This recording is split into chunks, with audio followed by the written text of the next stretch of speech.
Kalau dibilang memang salesman ini bagi saya sebenarnya kecelakaan ya. Wow. Maksudnya seperti apa? Ya. Kecelakaan seperti apa ini? Saya mikir, saya lebih banyak ketemu teman-teman di kantor dibanding saya ketemu anak saya setiap hari ya. Kalau kerja sih menurut saya itu proses ya. Apalagi kita mulai dari awal, maksudnya dari bawah ya. Iya. Jadi kayak kereta api gitu ya. Jadi kita akan sampai juga yang kita mau tuju ya. Selama cita-cita kita ada di situ gitu ya. Selama prosesnya, kemudian relnya, jalurnya kita ikuti, saya rasa siapapun itu pasti juga akan sampai.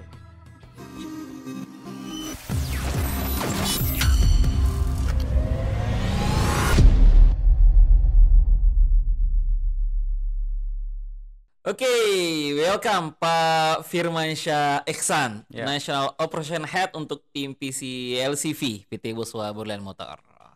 Assalamualaikum Pak. Waalaikumsalam. Waalaikumsalam. Gimana kabar? Ya, baik ya.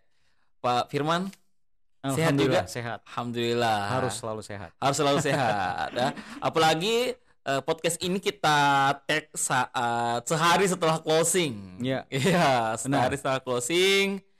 Ya, Desember lah, kita masuk di bulan Desember. Ya. Dan semoga di Desember ini menjadi penutup yang indah ya, Pak. Harusnya seperti itu. Harusnya ya, seperti memang itu. rada ngantuk ini. Jadi perjuangan sampai jam 12 malam ya. Wow. Ya biasa mungkin kita tiap bulan pasti seperti itu. Yes, akhirnya ya secara total kita overachievement. Ya, Total kita alhamdulillah, overachievement. Alhamdulillah. Dan berharap nanti di tahun berikutnya kita bisa paling tidak ya bisa melampaui lah pencapaian sekarang gitu. Oke, mantap. Nah, Pak Firman. Ya, Pak Yudi. Posisi Bapak sekarang sebagai National Operation Head untuk tim PC LCV. Ya. Memang background Bapak marketing, sales atau? Ya, kalau dibilang memang salesman ini bagi saya sebenarnya kecelakaan ya. Wow. Maksudnya seperti apa? Ya. Kecelakaan seperti apa ini? Kecelakaan. Jadi di awal saya bekerja atau memulai karir ya, itu saya kan lulusan teknik pertanian. Jadi teknologi pertanian. Ya, dari Universitas Gadjah Mada di UGM Jogja ya. Jadi awalnya juga sebenarnya saya harusnya bertani lah ya. Minimal tuh jadi kepala kebun. Dan anyway betul. memang dulu tuh waktu kita kuliah juga dulu ada beberapa perusahaan-perusahaan agriculture yang mencari employee-nya atau calon karyawannya di kampus-kampus, dan salah satunya juga di kampus saya dulu waktu itu. Dan memang dulu tuh rencananya saya justru harusnya di kebun kelapa sawit. Jadi salah satu perusahaan perusahaan agriculture kelapa sawit yang terbesar di Indonesia juga sudah datang ke kampus kita untuk mencari karyawan kan. Dan kebetulan saya mendaftar waktu itu.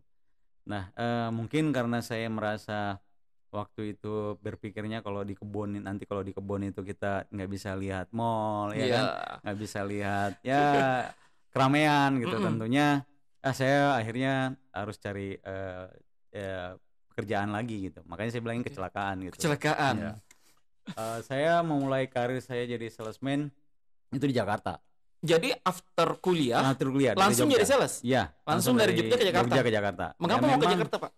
Dulu tuh kan kalau waktu itu tahun 2000 ya. Jadi saya mulai di akhir 2000 kita itu nyari kerja di Jakarta.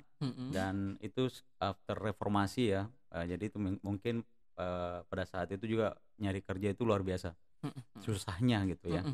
Jadi apalagi kalau dulu itu saya ingat sekali kalau kita mau daftar salesman saja itu sehari bisa ratusan orang yang mendaftar. Salesman. Dan itu dilakukan interview ya, sebenarnya kan dilakukan interview atau tes gitu ya, itu sebenarnya untuk mengekat aja berapa orang yang diterima, karena yang diterima mungkin waktu itu hanya 10 atau belasan orang, tapi yang daftar sampai seratusan orang. Ini sales otomotif, Pak? Ya, sales otomotif. Oh, Dan Anda bisa bayangkan perbedaan yang sekarang ya. Iya. Jadi salesman itu mungkin boleh dibilang sedikit lebih mudah dibanding zaman dulu. Saya dulu ada psikotes dan segala macam. Sampai psikotes. Iya. Nah, itu gambarannya dulu. Jadi waktu itu memang ya kalau dibilang yang paling mudah ya memang jadi salesman. Karena kalau mau cari kerjaan waktu itu ya paling mudah ya salesman. Punya modal motor saja, terus tahu jalan, ya udah bisa. Atau bisa ngomong gitu kan, ya bisa berbicara ya, itu udah cukup. Yang penting nanti tinggal kalau kita masuk produk apapun itu kita tinggal ngelihat kita mau sukanya menjual apa gitu. Nah, kebetulan saya mencoba mobil waktu itu. Passenger? Ya, mobil waktu itu ya passenger ya. Waktu itu saya di KIA, jadi Kia Mobil Indonesia. Jadi mungkin sekarang udah nggak ada. Jadi pertama kali dulu Kia masuk itu juga salah satu distributornya itu Kia Mobil Indonesia yang di awal-awal. Kia itu masuk setelah mungkin zamannya dulu kita punya mobil Indonesia ya, yang produk Indonesia yang Timur ya. Setelah itu ada Kia gitu. Nah, kalau bicara tentang salesman ya, saya mulai di tahun 2001. Ya, jadi 2001 sales. Maret. Ya, 2001. Udah lama ya berarti ya. Dari bawah berarti jadi salesman. Jadi mulai dari bawah 2001 sampai dengan 2021 sudah jadi National Operation Head. Oke. Lanjut, Pak. Ya, kalau di otomotif sendiri saya di dunia otomotif ini ada dua, selain dealer, selain menjual mobil, saya lebih lama juga di penyewaan kendaraan. Jadi setelah di perusahaan itu tadi, yang pertama, betul, di Kia saya salesman, kemudian saya pindah di Astra waktu itu ya. Ada Astra Rent Car, jadi Track, ya itu adalah perusahaan yang besar juga untuk penyewaan kendaraan. Jadi pertama kali dibuka di Makassar lah. Dan saya mulai juga jadi salesman. Juga? Jadi marketing officer istilahnya mereka dulu. Jadi saya 9 tahun di sana. Jadi mulai dari marketing officer, kemudian supervisor, kemudian sales manager. Sampai sales manager. Ada kurang lebih 9 tahun lah saya di dunia sewa kendaraan. Dari awal tadi situ, dari tahun pertama jadi sebagai seorang sales, berapa lama Bapak butuh waktu untuk sampai seorang supervisor ya? Oh, kalau itu sih saya ada 4 tahun. 4 tahun. Jadi salesman karena kemudian mungkin rada-rada betah juga ya. Karena kalau salesman itu ya kasarnya itu katanya memang seperti itu salesman.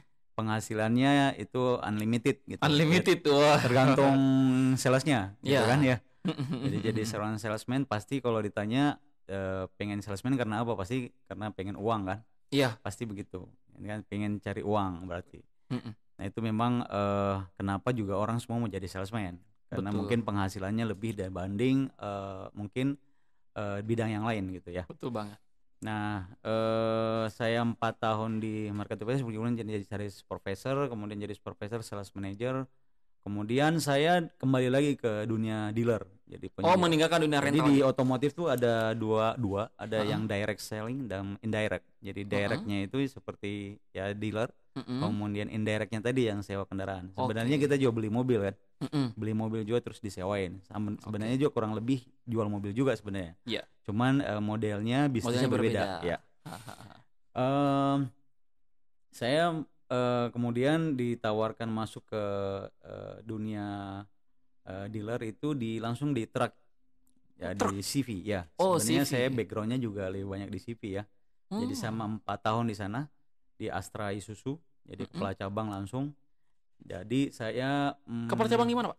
Di Kalimantan. Kebetulan saya home base-nya juga cukup lama di Kalimantan ya, di Balikpapan. Kalimantan Timur. Dari tahun 2007 sampai sekarang sih.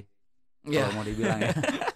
Karena bolak-balik juga selama ini gitu. Iya, LDR sama istri. Ya, sudah hampir 5 tahun ini. Mungkin mudah-mudahan akhir tahun ini yang terakhir gitu. Iya. Jadi seperti itulah kurang lebih Pak Yudi. Saya setelah itu di 4 tahun kembali ke dunia dealer lagi, penjualan langsung. Kemudian setelah 4 tahun saya bergabung dengan Boswa Berlian. Itu di tahun 2016 bulan Juni. 2016 mulai bergabung di Boswa Berlian. Betul, Boswa Berlian. Jadi sekitar 5 tahunan ya sudah ada ya. Nah, seperti itulah ceritanya saya di otomotif. Jadi kalau dibilang dari 2001 sampai saat ini, jadi kurang lebih sudah 20 tahun ya. 20 tahun ya, di dunia kerja. Ya.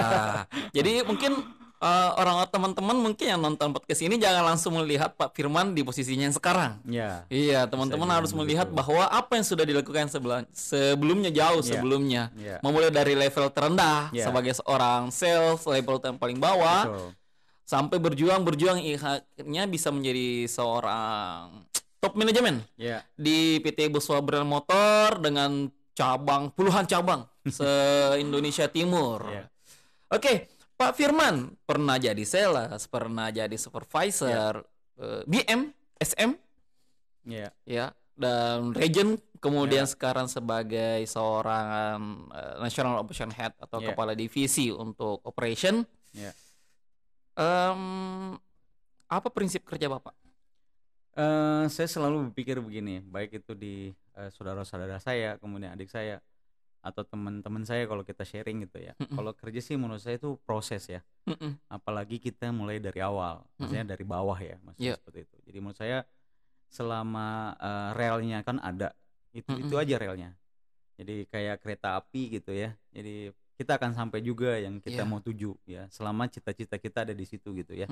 Jadi menurut saya ya selama prosesnya, kemudian relnya, jalurnya kita ikuti, saya rasa siapapun itu pasti juga akan sampai.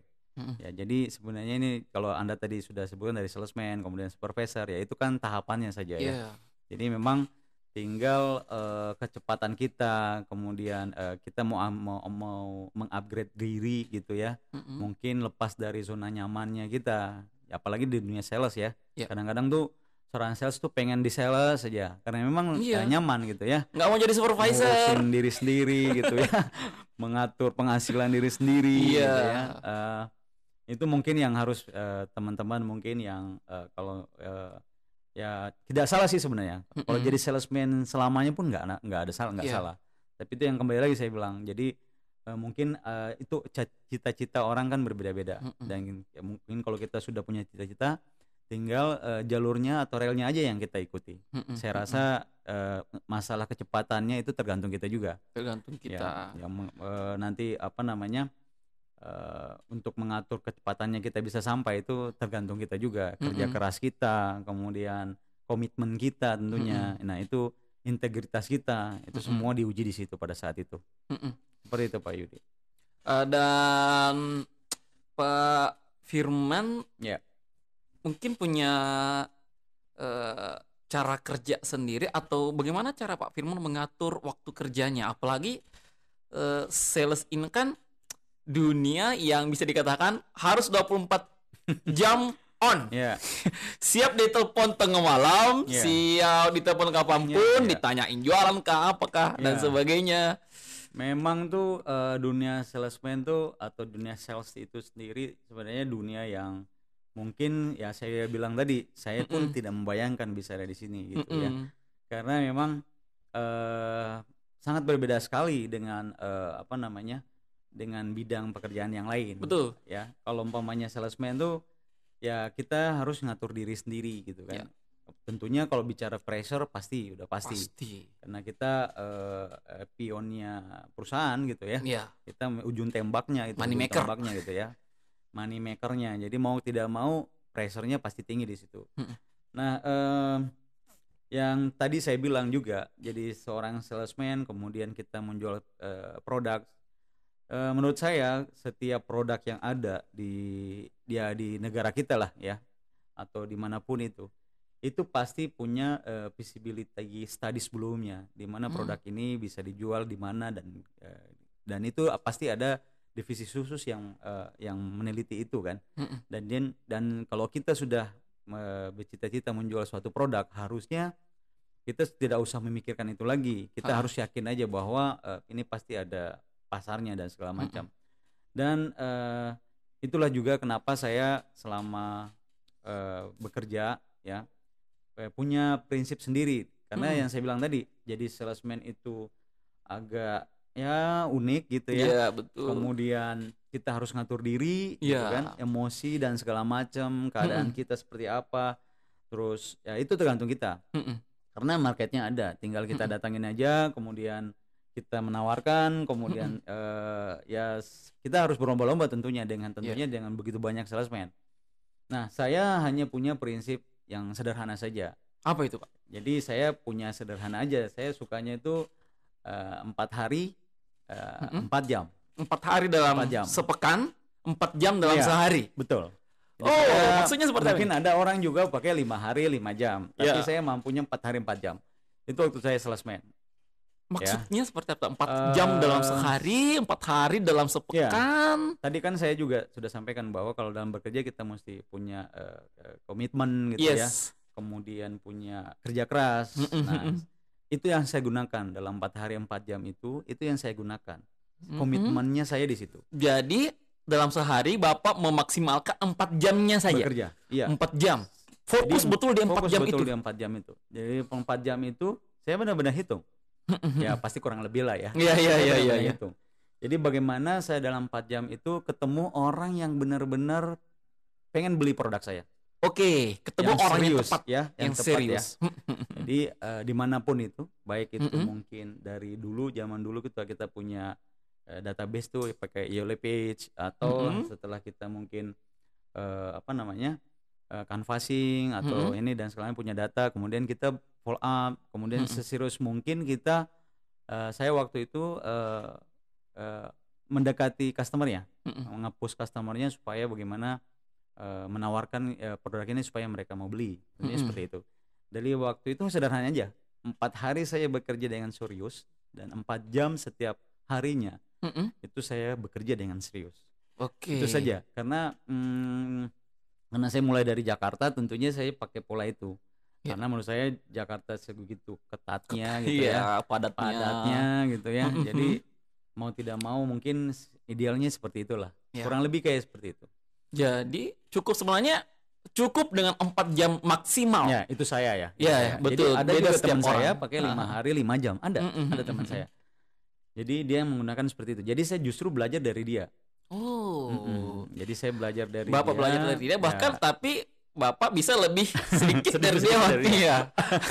Oke. Karena kadang-kadang kan yang saya bilang tadi di dunia sales tuh yang unik ya. Betul, kadang-kadang membuat kita itu tadinya semangat pagi-pagi gitu ya. Tahu-tahu udah ketemu teman gitu ya, berubah semangatnya. Iya. Nah, makanya briefing, ditanya jualan. Betul, ya. Tahu-tahu nanti udah keluar dari kantor setelah briefing itu semangatnya udah lain.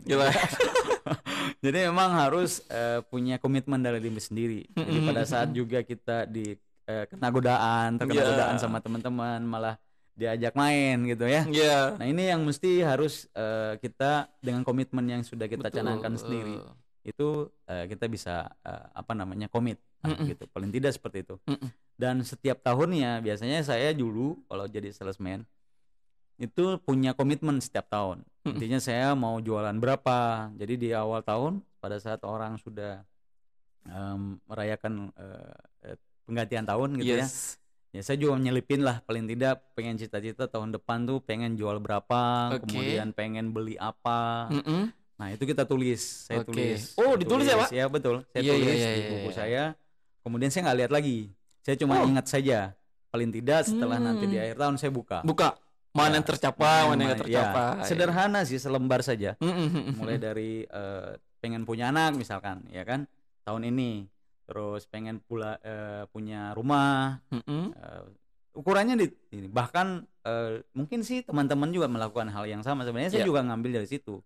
Cuman saya lebih komitmen aja, bukan hanya sekedar ditempel gitu ya. Tapi saya pengen tuh ditaruh sebuah kertas, kemudian saya lipat, saya ingat pasti, yang pasti saya sudah ingat gitu ya. Kemudian saya paling tidak di tahun nanti di akhir tahun nanti saya bisa lihat lagi yang sudah kecapai atau belum. Ya kurang lebih seperti itulah jadi salesman. Dari 4 jam dalam sehari, 4 hari dalam sepekan.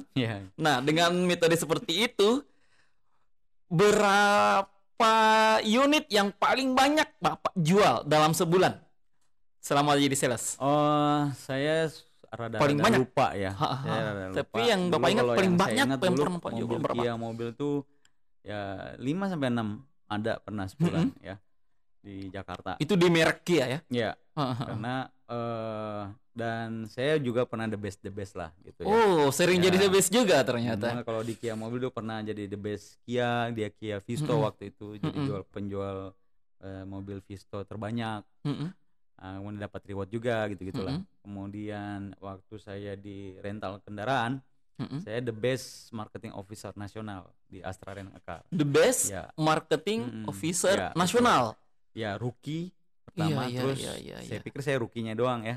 Ternyata the best nasional juga sekalian. Dapat 2. Ternyata kalau rookie itu kan pendatang marketing officer terbaru ya. Jadi sekalian juga the best marketing nasional walaupun masih anak bawang gitu ya. Iya.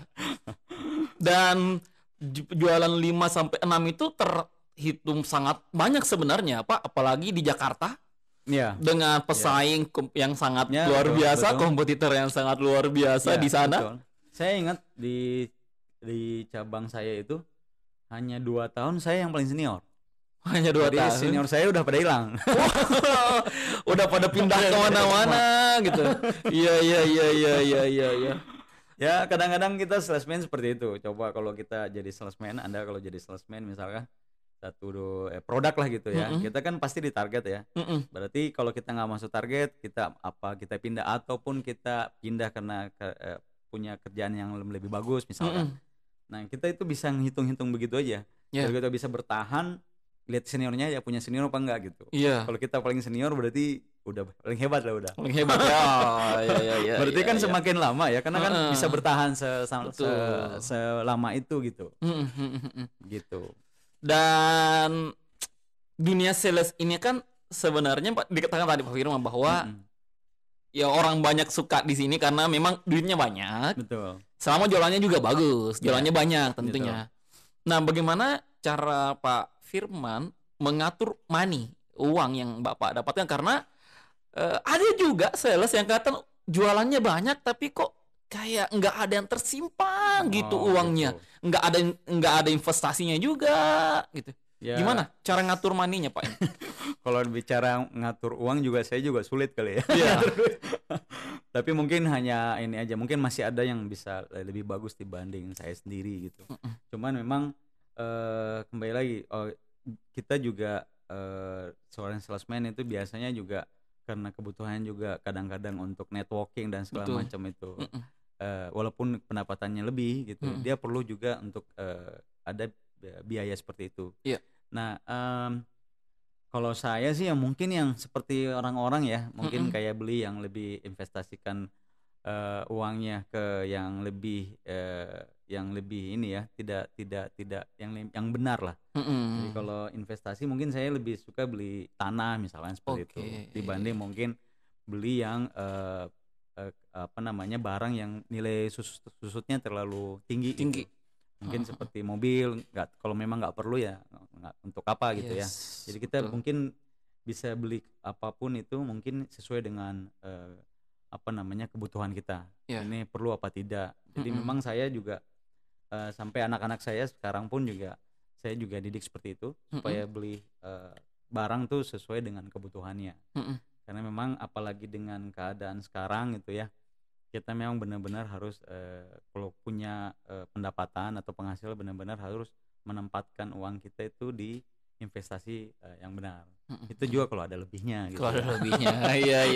Kalau nggak lebihnya ya mau investasi apa ya? Karena saya pengalaman banyak lihat ada sales memang jualannya banyak tapi nggak tersimpan juga, tapi ada yang memang investasinya banyak, investasinya banyak, cerdas mengelola keuangannya. Dan sebenarnya salesman itu kan jiwa pedagang ya. Betul. Jadi kalau Anda juga biasa lihat pedagang itu kan yang biasanya kita lihat yang menengah, pedagang menengah ya, mereka investasi itu kan juga benar-benar investasi yang benar. Betul. Misalkan kalau kita karena memang kita pengusaha, kayak salesman itu sebenarnya pengusaha tanpa modal. Iya. Jadi nggak perlu modal lagi gitu. Jadi kadang-kadang penghasilan kita ya bukan buat modal gitu ya. Jadi lebih ke yang saya bilang tadi, ke investasi yang lebih benar saja gitu ya. Yang lebih bisa tumbuh lah. Ya, seperti itu. Dalam dunia sales kita mengenal dan Pak Firman kayaknya juga kenal namanya Joe Girard. Seorang sales di luar negeri sana yang pernah dalam 15 tahun menjual kurang lebih 13.500 mobil dalam waktu 15 tahun. Ya, betul. Entah sekarang apakah itu bisa terulang atau tidak, ataukah bakal ada yang bisa melampaui. Nah, menurut Pak Firman, apa sih yang kira-kira bisa dilakukan agar teman-teman juga bisa menjual banyak, kalaupun nggak bisa seperti Joe Girard, paling tidak mendekati lah gitu. Ya memang seperti jogger gitu sebenarnya saya yang saya bilang tadi sebenarnya lebih ke komitmen kita. Semua kembali ke diri kita sendiri gitu ya. Jadi kalau saya tadi punya 4 hari 4 jam yang mungkin kayak gini gitu ya. Zamannya kali ya. Intinya kita harus punya rumus pribadi. Betul. Jadi sama kalau kita ngelihat orang yang kaya sekarang yang di hadapan kita mungkin ya.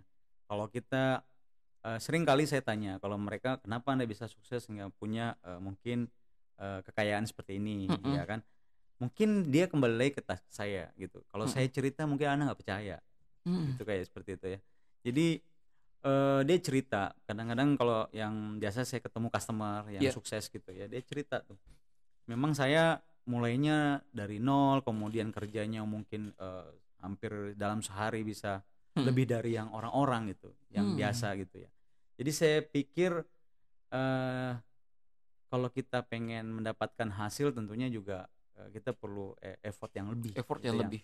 Itu udah pasti jadi rumus, jadi hukum alam gitu. Jadi dan itu memang katanya itu proses tidak hasil tidak mengkhianati proses. Betul. Nah itu memang benar. Itu memang benar. Dan itu memang harus diyakini dari kita. Ya. Seringkali kita mungkin ya seperti manusia biasa, saya pun juga sering seperti itu.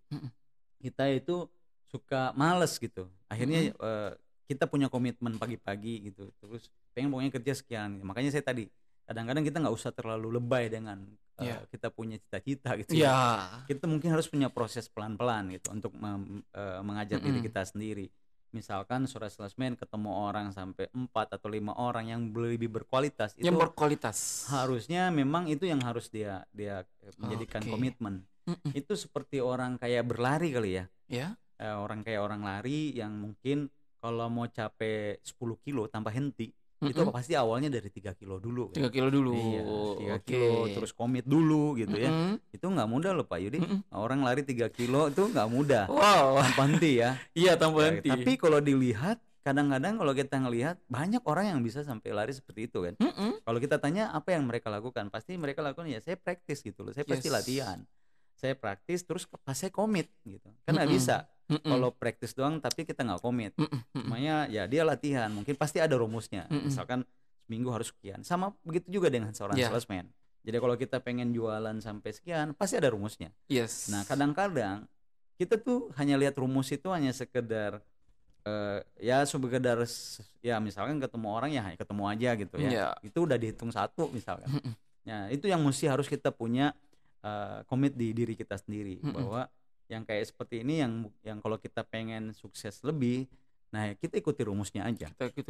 Ya kalau kita pengen dapat 10 ya mungkin kita harus mencari sampai 50. Supaya kita bisa dapat 10 gitu. So simple seperti itu memang kalau kita bicara. Tapi pada saat kita melaksanakan atau kita melakukan ya, itu kadang-kadang itu yang timbul di sebagai manusia, males lah gitu ya, ketemu teman aja alasannya. Oh ini gara-gara ketemu teman gak enak, ada godaan gitu lagi ya, seperti itu. Makanya tadi saya bilang saya hanya punya yang sederhana aja, dalam seminggu 4 hari 4 jam. Jadi dari saya lihat teman-teman saya waktu itu kok ada yang hanya kerja mungkin dalam seminggu itu yang benar ya, karena 2 hari gitu ya. Ini seperti apa gitu. Nah itu mesti ya kenal lingkungan kita yang membuat kita seperti itu. Nah ini yang mesti harus kita bangun dari diri kita sendiri. Dan saya sangat yakin sekali kalau kita bisa seperti itu, saya yakin kita pasti bisa nyampe sesuai apa yang kita mau gitu. Jadi sebesar apapun targetnya, cita-citanya, impiannya, ya, komitmen start small, start easy. betul. Mulai dari yang kecil-kecil dulu, betul. Start small, start easy. Ya. Apa yang bisa lakukan itu dimaksimalkan ya Pak. Betul, walaupun betul. Hanya mungkin 4 atau 5 jam dalam sehari. Betul. Yang penting berkualitas. Yang penting berkualitas. Lebih ke situ. Ya. Dan Bapak sekarang memimpin kurang puluhan cabang. 30-an lah cabang se-Indonesia Timur. Jalin komunikasi dengan puluhan kepala cabang yang semuanya mau diprioritaskan, semuanya ingin dinomorsatukan tentunya, dengan kemauan yang berbeda-beda, dengan urgensi yang berbeda-beda. Nah, bagaimana Bapak menjalin komunikasi yang baik kepada orang-orang yang isi kepalanya berbeda, keinginannya berbeda? Saya kalau berkomunikasi mungkin lebih mudah. Kenapa? Karena saya pernah seperti mereka. Oke. Ya, jadi perasaan mereka, kesulitan mereka juga pasti saya rasakan. Jadi suka dukanya lah ya. Jadi kepala cabang, kemudian punya tim salesman. Nah, itu pasti kemudian kondisi stok, kemudian kondisi pasar dan segalanya pasti saya rasakan. Dan memang selama ini yang kita jalin komunikasi lebih ke lebih banyak sih sharing. Sifatnya sharing. Jadi memang apalagi dengan coverage areanya Boso Berlian yang begitu banyak gitu ya.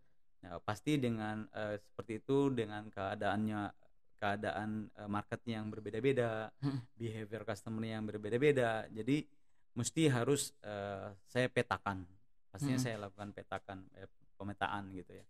Saya mapping dulu yang mana nih yang harus saya prioritaskan. Kemudian sebenarnya bukan masalah prioritas yang mana lebih prioritas enggak. Kalau bicara customer kadang-kadang kita harus bicara yang memang seharusnya semua yang utama gitu ya. Cuman pada saat kita bekerja implementasinya setiap hari memang semua kita harus sesuaikan dengan kondisi ya. Jadi komunikasi yang saya jalani selama ini sama mereka mungkin dengan sekarang dengan teknologi yang lebih mudah, ada WhatsApp, kemudian media apapun kita gunakan, dan itu nonstop kita Pak Yudi berbicara dengan mereka, komunikasi dengan mereka. Jadi rasa-rasanya dengan punya 30 tim atau 20-an tim ini rasanya sih tidak terlalu sulit buat kita saat ini. Ya, karena mudah kita berkomunikasi. Betul. Kemudian persoalan-persoalan mereka juga kita bisa cepat pecahkan bersama-sama karena bisa sharing, bisa nanya yang lain dan segala macam. Tentunya karena Bapak pernah menjalani, menduduki di posisi yang sama, jadi merasakan apa mereka rasakan, sebenarnya kita juga pernah rasakan. Seperti itu. Dan merasakan seperti apa yang pernah mereka rasakan. Berarti Bapak dulu karena banyak sales itu atau teman-teman SPV di MK dan sebagainya. Aku stres Pak. Dulu juga sering stres Pak. Memang tuh kalau di dunia salesman kembali lagi ya, di sales tuh ya memang harus tidak boleh di dunia zaman gitu ya. Dan bagaimana Bapak ketika stres? Bagaimana Bapak mengatasi stres itu? Kalau bicara stres sih kena caranya ya macam-macam gitu ya. Jadi tergantung kalau saya sendiri sih ya mungkin banyak hal lah. Kita mungkin bisa dengar musik gitu ya, atau main musik juga bisa, atau mungkin jalan-jalan gitu ya, selagi dengan ketemu teman gitu ya. Itu mungkin ya kita kadang-kadang saya kadang-kadang juga lebih banyak ketemu teman mungkin yang akhirnya juga yang sama dengan kerjaan juga kadang-kadang. Nah, itu mungkin lebih membuat kita lebih ini lagi lah, lebih supaya bisa menenangkan diri. Tapi sebenarnya kalau bicara stres tuh lebih ke kalau ada masalah yang berat sih sebenarnya. Berat. Ya, misalnya berat. Misalkan punya customer yang mungkin komplain gitu ya. Terus kita memang bukan penyebabnya, itu bukan karena ada produk lah atau apa, itu mungkin yang akan bikin kita stres. Atau kita punya dapat customer, bagi customer, terus mungkin supply-nya keinginan customer pengen lebih cepat dan segala macam. Nah, itu mungkin lebih di situ sih. Karena salesman tuh sebenarnya mudah.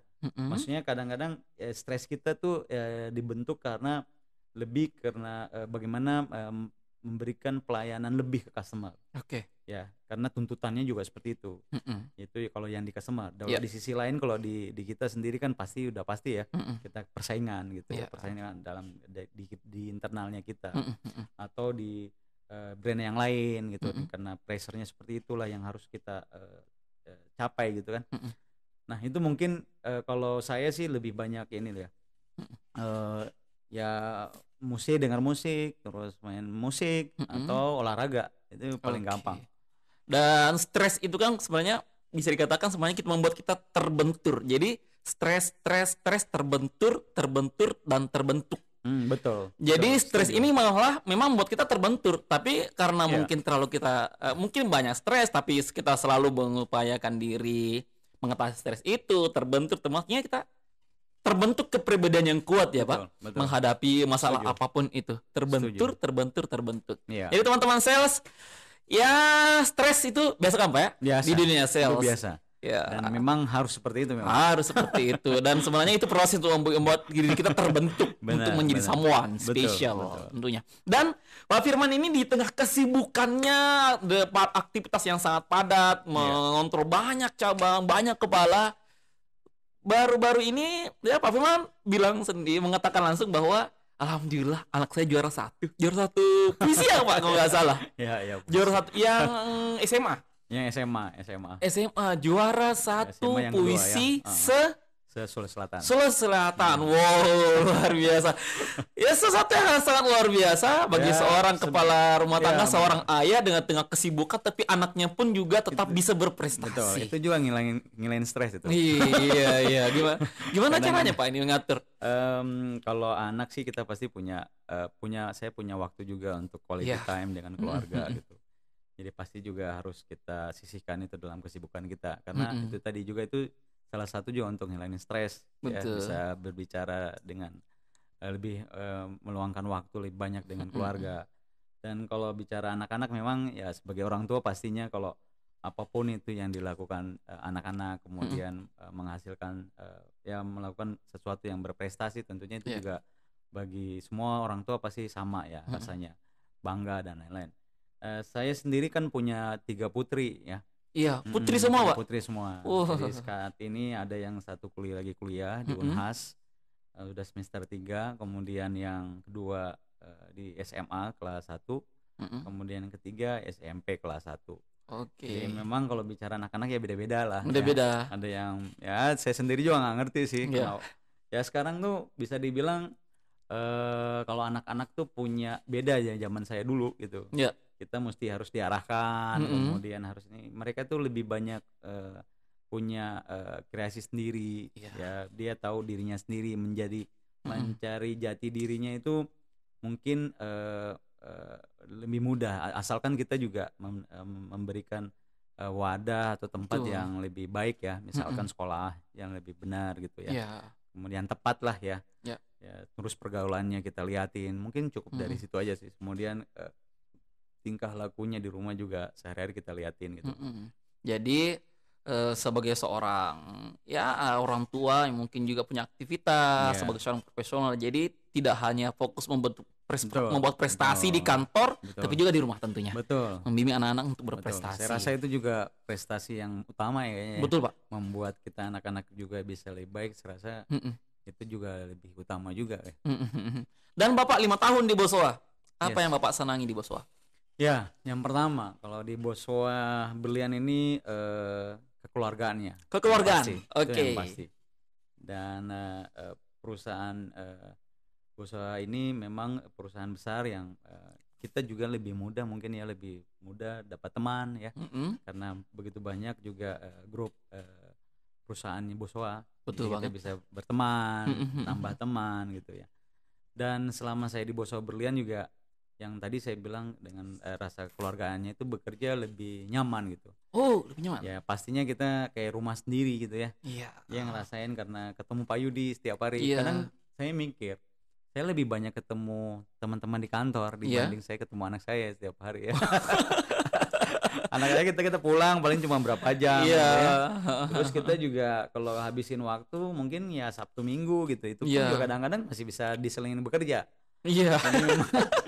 Keluarganya kayak mau di keluarga nih jamnya lebih banyak tuh sama teman kerja ya. Di kantor lah pasti. Nah, itu mungkin yang ya kalau di Boso Berlian ini saya yakin dengan atasan yang luar biasa, kita punya nahkoda juga yang sering yang punya ya kayak teman gitu ya, walaupun juga akhirnya kita punya rasa untuk berkreativitas juga lebih gampang gitu ya, lebih mudah, ungkapin pendapat juga lebih mudah. Kemudian saya juga punya tim yang oke gitu ya. Jadi kita ya rasa-rasanya kalau mau kerja tuh tidak berat lah setiap paginya. Ada kan juga orang kadang-kadang mau kerja tuh udah mikirin nanti ada ini gitu ya. Tapi selama saya di Boso Berlian sih seingat saya merasa ya kita biasa aja, malah lebih kadang-kadang ya apa yang pasti kita semangat aja setiap hari gitu. Tanpa memikirkan apapun ya, memang pure untuk bekerja aja. Oke. Gitu. Terakhir, apa pesan Bapak untuk seluruh tim Boso Berlian Motor, khususnya nih di tim Bapak, di tim sales, supervisor ataupun seluruh tim operation? Saya pesannya ya bekerjalah yang benar ya. Bekerjalah yang benar. Iya. Itu saja. Mungkin kita perusahaan ini kan sudah banyak guidance-nya ya, mulai dari visi, misi gitu. Kadang-kadang tuh seorang karyawan kita nggak usah punya visi dan misi sendiri gitu. Nggak perlu. Kalau tadi saya itu komitmen. Hanya komitmen, bukan visi dan misi juga bukan. Jadi hanya bagaimana membuat kita itu lebih menyelaraskan diri supaya bisa ngikutin visi misi yang dibuat oleh perusahaan. Di sini kan di perusahaan kita sudah punya itu, kemudian punya culture sendiri gitu ya. Udah punya budaya juga gitu, ada punya nilai-nilai juga. Saya pikir itu saja yang harusnya kita ikutin. Jadi kita nggak usah punya budaya baru, ya, visi baru, misi baru, tidak perlu. Jadi enaknya itu di kerja ya sebagai karyawan. Apalagi Boso Berlian ini adalah perusahaan yang jelas gitu ya. Punya visi misinya jelas gitu. Jadi baik itu kita sebagai di manajemen mungkin juga teman-teman juga di operation, harusnya tidak perlu ragu lagi atau tidak perlu terlalu banyak panutan lagi gitu ya untuk bagaimana bisa bekerja lebih baik di Boso Berlian, karena sudah ada gitu, sudah ada guidance-nya gitu. Bekerjalah dengan baik, berprestasilah dengan baik, dengan cara yang baik tentunya. Dengan cara yang baik. Baik, thank you Pak Firman atas insight-nya pada podcast kita. Kesempatan kali ini sehat selalu Pak. Semangat selalu tentunya bersama tim, semoga terus overachievement. Amin. Setiap tahun, setiap bulan, setiap saat, insya Allah. Sekali lagi terima kasih, sehat dan semangat selalu. Assalamualaikum warahmatullahi wabarakatuh. Waalaikumsalam warahmatullahi wabarakatuh.